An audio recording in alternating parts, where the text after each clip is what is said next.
what makes a good life? Are there some principles to live by, or life principles to have good life, to live good life? Some old-fashioned good life advice on how to live. Knowledge and skills needed to create the life you want. Best experience of life possible, which is a good life. How to have a good life, how to live a good life. What are principles to live by, to follow? In my previous 2 videos, I've already covered principles number 1, 2, and 3.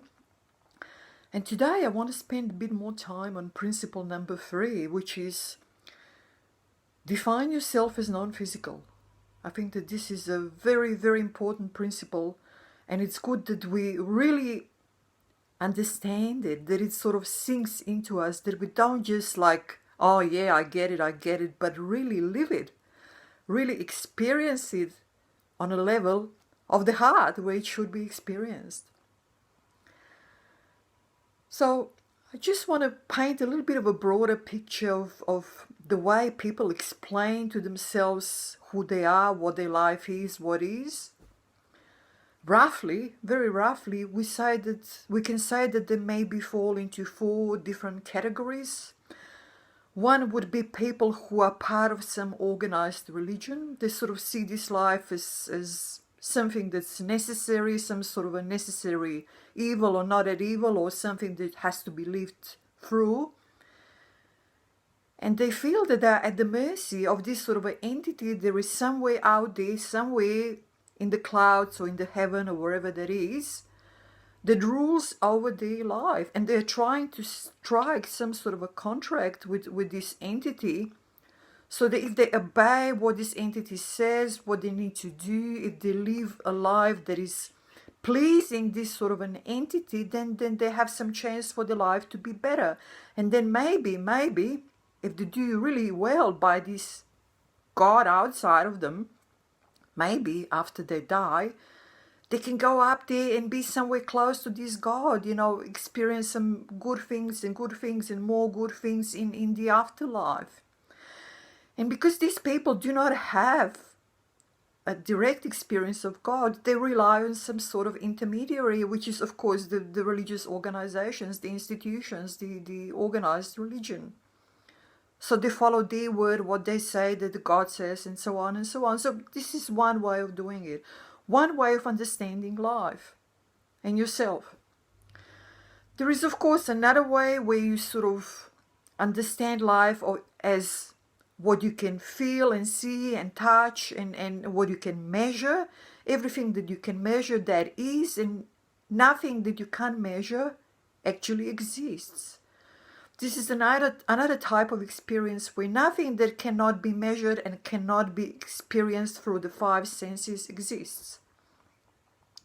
This is life that is totally based on so-called empirical facts that says there is nothing but this world, this body-mind, that there is nothing else, and after we die there is nothing, and we go back to nothing. So we're trying to cram into this life, which is the only thing that we think we have, the most things we can cram into, the most experiences, the most whatever, bucket lists, because one day we'll be all gone and there will be nothing, and there is nothing but this. So we're at mercy of this. We're trying to do the best with this, but there is nothing else. Then, of course, there is more. There is another, you can say, layer of people who actually believe that there is something more than this physical body, mind, and the physical world, but they have no idea what that is, how it can be reached, what it looks like, or what it feels like, or what is it anyway. They just have this very deep-seated feeling that there is something, but what is it, how we reach it, how we sort of connect with it, when does it happen, how does it happen.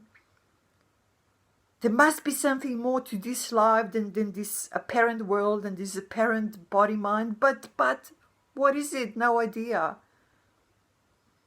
So they sort of live in hope that whatever it is, that it's going to turn out all right. And then, of course, there is more. There is another sort of layer of people which is quite tiny, who believe that what really is non-physical. And all these material manifestations are just fleeting, are just something that appears and goes, are just something that is a projection on the screen of the consciousness, and it's not really the real thing. They believe that what really is a spirit, and the different material manifestations change all the time. They can take different shapes. This is a very tiny, I would say, very tiny percentage of people in this world who believe that. But I personally am part of this tiny percentage of people, and I believe that this interpretation is the most real one and the most practical one and the most pragmatic one if you want to live a good life. Because number one, you can really experience it on a level that is beyond the body, mind, and beyond the five senses. And when you connect with it, you really feel this eternal bliss, eternal well-being, calm and peace and steadiness, and whatever you can possibly wish for when you get away from the body-mind, from the world and from the body-mind that appears to be.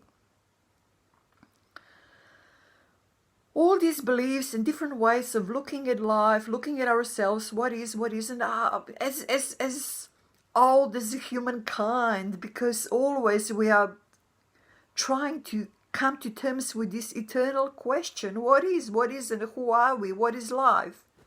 How does it really happen? There are so many things that we don't know, and the first thing we should really acknowledge is that we just really don't know. There are so many things that we do not know, and there is just so little that we do know. And once we acknowledge that, we go and choose, the category in which we want to fall into. Or I don't think there are categories, but let's say, just for the sake of better understanding, how we want to see what is the world, ourselves, how we want to experience it, how we want to do it in a way that is the most beneficial for our life, for ourselves, for living this experience here and now in the best possible way. So I suggest that the number 4 is the most beneficial, is the best way to live a life, and has the best effects overall, not just for this life cycle from birth to death in this particular physical body mind that you appear to see, but for eternity.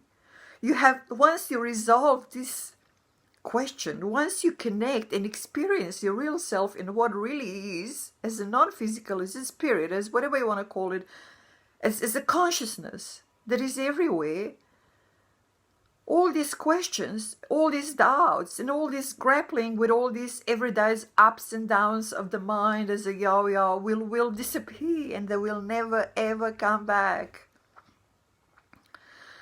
This is from me for today. Follow my channel. There is much more on the same topic. Many practical demonstrations of how to connect with yourself, how to connect with what really is.